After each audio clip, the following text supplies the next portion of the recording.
어세스 앞에서 만나서 이제 차량 등록증을 작성을 하는 거죠.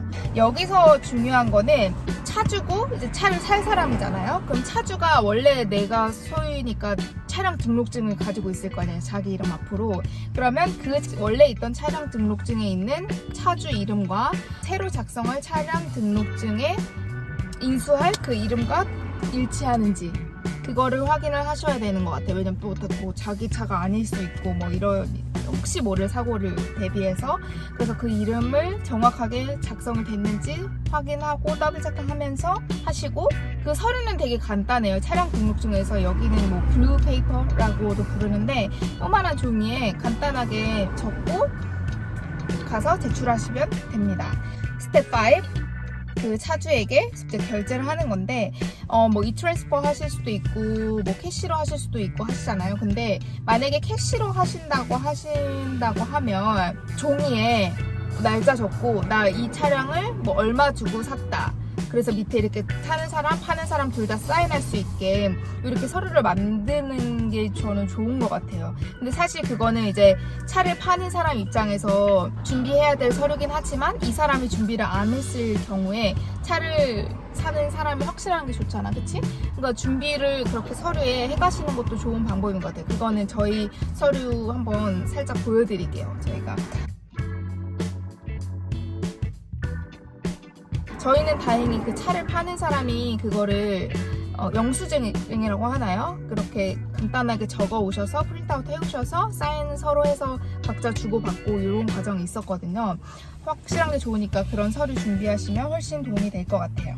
그리고 이거는 그냥 개인 간의 거래를 할 때 약간 꿀팁이라고 할 수 있는데 어떤 사람들은 너무 캐시는 좀 위험하다 이 트랜스퍼를 해야 된다라고 하는 것도 나도 이해는 되는데 그 전에 확인만 차량의 소유에 대한 확인만 정확하게 된다면 나는 크게 문제는 될 것 같지 않은데 우리 같은 경우는 이 차가 너무 마음에 들었기 때문에 근데 차 보러 온 사람이 많아서 디파짓을 그 사람한테 보내주면서 그때 제가 이 트랜스퍼를 하면서 그 사람 이름을 확인을 했고 계좌에 이제 담가놨는데 한번 기록을 해놓은 거지. 해놓고 이제 차량 등록을 할 때도 그 계좌랑 그 계좌 이름이랑 이거랑 맞는지도 확인할 수 있고 그러고 나서 캐시 거래는 뭐 사실 상관없으니까 어차피 차 사는 거는 그치. 다들 그렇게 더블 체크를 하시는 게 좋은 것 같아요.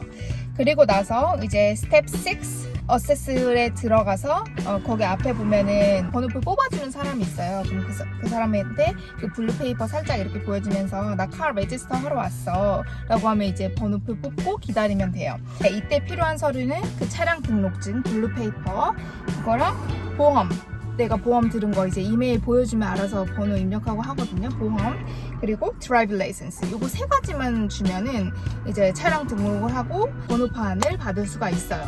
스텝 7 제일 어떻게 보면 저는 이 얘기를 하고 싶어서 영상을 찍는 건데 텍스예요. 기본적으로 이 노바스코샤가 15%라는 정말 높은 세율을 가지고 있잖아요. 그런데 여기서 개인 간에 이렇게 중고차를 구매할 때 텍스 폭탄을 맞으실 수도 있어요. 왜 그러냐 하면은 일단은 개인 간 거래로 이렇게 중고차를 구매할 시에 내가 차량을 구매한 금액보다 더 낮은 가격으로 그 서류에 등록을 할 수가 있잖아요. 왜냐면 15% 세금을 내야 되니까. 예를 들어서 10,000불, 그러니까 1,000만원짜리 차를 샀어요. 그런데 우리 그냥 한 500만원 정도에 샀다고 하자. 그럼 너 500만원 정도에 대한 세금만 내면 되잖아. 이렇게 하고 서류에 500만원이라고 적었어. 그러면 누가 봐도 너무 차이가 크잖아요. 그런 상황을 대비해서 세금을 매길 때 내가 산 그 금액 말고 사이트에 나와 있는 이 차의 현재 평균 시세에 따른 텍스를 매기더라고요. 그래서 내가 만약에 이 차를 정말 좋은 굿딜로 뭐 1,000만원짜리 차를 500만원에 샀어. 그렇다고 하더라도 지금 이 차의 시세가 1,000만원이기 때문에 1,000만원에 대한 텍스를 내야 될 수도 있는 거예요. 그렇게 따지면 1,000만원짜리 차를 500만원 주고 샀어요. 5,000불을 주고 샀어요. 그러면 5,000불에 대한 세금은 75만원인데 나는 500만원 주고 차를 샀지만 텍스를 150만원을 내야 될 수도 있는 거예요. 1,000만원에 대한 텍스를. 그래서 저희도 이 차를 좀 좋은 딜로 샀기 때문에 조금 평균 시세보다 좀 낮은 가격에 샀어요. 이 차주가 다른 주로 빨리 이동을 해야 된다고 급한 상황이라고 하더라고요. 그래서 저희도 이제 저희가 산 금액이 적어서 냈더니 그 금액 말고 지금 현재 있는 차 값의 시세로 저희한테 텍스를 매기더라고요. 그래서 텍스가 생각지도 못하게 너무 높았지. 그치? 그래서 너무 당황해가지고 차 값을 거의 뭐 몇 분의 1을 갑자기 텍스를 내라고 하니까 그래서 어떻게 해야 되냐 했더니 여기에도 3가지 이제 방법이 있더라고요. 이 텍스를 처리하는 방법은 첫 번째로는 그냥 텍스를 내는 거예요. 첫 번째는 그냥 다 신경 쓰기 싫다. 그래 차 싸게 샀으니까 텍스 그냥 내. 이러고 내시는 방법이 있고 두 번째는 일단 결제를 해요. 그 텍스를 다. 결제를 하고 나서 걔네가 이제 그 appraiser service paper를 주거든요. 그게 뭐냐면 정비소를 가서 이 차량의 현재의 감정? 이 차량의 현재 가격 같은 거를 이제 정비소 가서 받는 거예요. 근데 그 감정해주는 데는 모든 정비소에서는 하진 않고 전화를 다 해봐야 돼요. 해봐야 되고 그 감정서를 60일 안에 이 차가 얼마 정도의 가치를 하는지에 대해서 무슨 이상이 있고 뭐 때문에 이 가격이 얼마다 해서 이거를 받아오면 그 가격에 대한 세금만 내면 돼요.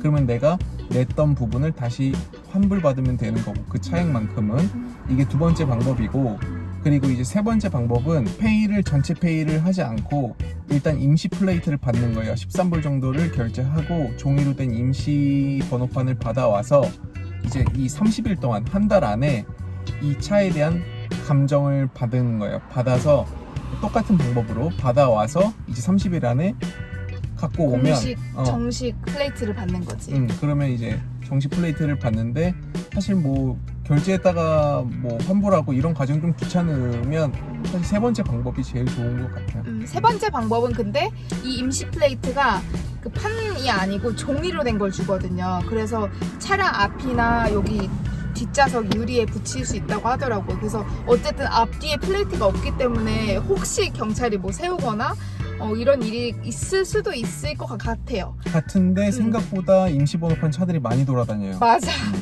그래서 만약에 근데 뭐 큰 문제 아니고 그런 거 세우면은 차량 등록증하고 여기 어차피 임시번호판에 그 날짜가 적혀 있거든요. 며칠까지 유효하고 언제 발급받았다. 그래서 차량 등록증 보여주면 그래 너가 이거 아직 페이 안 해서 그런 거구나 라고 알고 경찰에 보내주기 때문에 문제될 건 아니지만 그래서 저희도 두 번째 방법, 세 번째 방법 임시번호판을 받을까 아니면 그냥 페이를 하고 나중에 어프레이저 서비스 받은 다음에 환불을 받을까 이렇게 고민을 하다가 그냥 임시번호판 받았어요. 13불이면 간단하게 해결돼서 그래서 저희도 이제 어프레이저 서비스 받고 텍스 페이 하면 이제 차 사는 과정은 딱 다 끝나는 거예요. 근데 이 할리팩스는 노바스코샤에서 이 중고차를 살 때 내가 진짜 복잡하구나 라고 생각할 수도 있겠지만 사실 업체에서 사면 중고차 업체에서 구매를 하면 이런 과정은 알아서 그쪽에서 해줘요. 알아서 해주는데 대신에 이제 뭐 딜러 수수료도 있을 거고 뭐 그렇겠지만 이제 그 개인 거래를 좋아하시는 분들도 있고 차에 이제 관심을 쏟지 않아서 그냥 차만 필요하신 분들도 있기 때문에 그거는 알아서 판단하시면 맞아, 그렇게 하시면 될 것 같아요. 근데 이제 어쨌든 우리는 BC주에서도 개인 간 거래로 차를 샀었고 여기서도 개인 간 거래로 차를 사잖아. 근데 딱 두 주만 비교해 봤을 땐 여기가 조금 더 해야 될 과정이 좀 있는 것 같아. 근데 만약에 그 개인 간 거래여서 뭐 텍스에 따른 그런 어프레이저 서비스가 필요한 거는 BC주도 마찬가지죠. 아마 그럴 거라고 생각해요. 왜냐면은 그런 방법이 되지. 없으면 내가 그냥 아예 후려치고서 나머지 차익을 캐시로 줬다고 하면 그럼 어떻게 그거는 나쁜 거니까 아마 있을 거라고 생각해요. 근데 저희는 나름대로 그 딜에 산 것 같아서 텍스에 대한 차익이 좀 발생을 했었어서 이제 어프레이저 서비스를 받을 예정이고 다른 정비소에 물어보니까 한 어프레이저 서비스는 한 150불 정도면 한다고 하더라고요. 그래서 그 정도 주고 하면 될 것 같아요.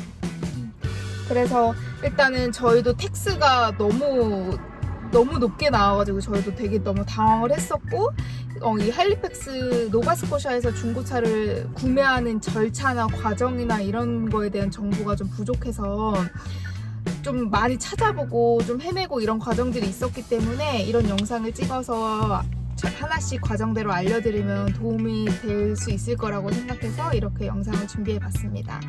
네, 그래서 만약에 궁금하신 점이나 그런 거 있으시면은 댓글로 달아주시면 저희가 아는 선에서 최대한 알려드리도록 하겠습니다. 오늘도 영상이 도움이 되셨으면 좋겠습니다. 감사합니다.